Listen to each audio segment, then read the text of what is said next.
Hi guys, have you ever been really drunk or stoned or in some way incapacitated and you came up with like the most brilliant idea and you were so proud of yourself and you were just like in the Uber on your way home thinking like how you're going to change society, and there was this like amazing song playing that you just love so much from the 80s and you're just vibing out to it thinking about how like you are going to be that person that's going to make society better, and then you wake up the next day and you go and vomit in the toilet and you're so ashamed of yourself, and then you see in your notes app this like garbled like almost illegible idea for like some new form of energy or something, or like a new way to change the education system, and you think about how people would react to that idea on YouTube or on TikTok, or what your mum would think about it, or your best friend from primary school, and you just immediately delete everything and hope to God that you never have to think about that idea again. I think we've all had that experience many times.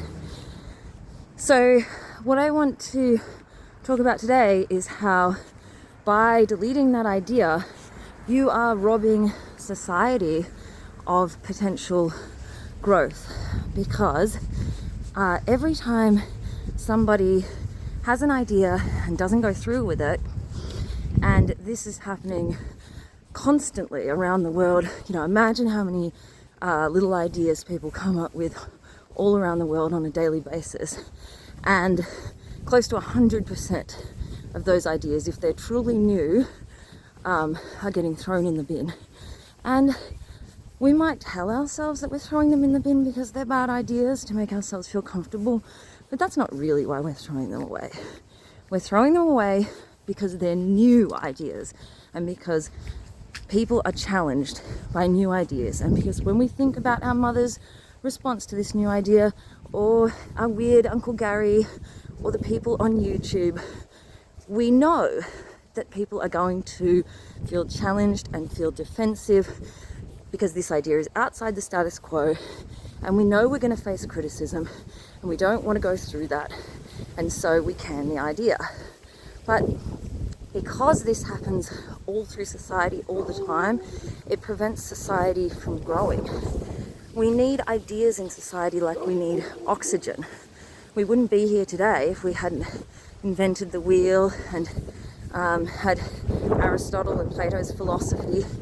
But our society is becoming more and more constrictive, and we're getting by on less and less new ideas. Now, to explain why this is, I'm going to use an example. So, say I want to make a video for YouTube, and it's my very first video, and I'm starting out, and I have initially this wonderful, expansive idea. I want to make this really long video, and it's going to be all illustrated. It's not going to have any dialogue, and it's going to be this whole other universe with fairies and dragons and music.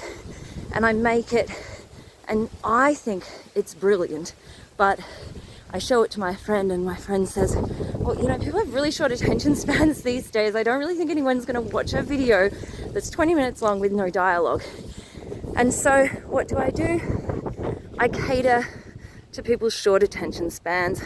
I can the initial idea, and I make a short video about some trend, and maybe it does really well, and then I just keep doing that. And the more people that do that and make videos catering to people's shorter attention spans, the shorter people's attention spans get, and it becomes a race to the bottom where we become used to watching shorter and shorter content.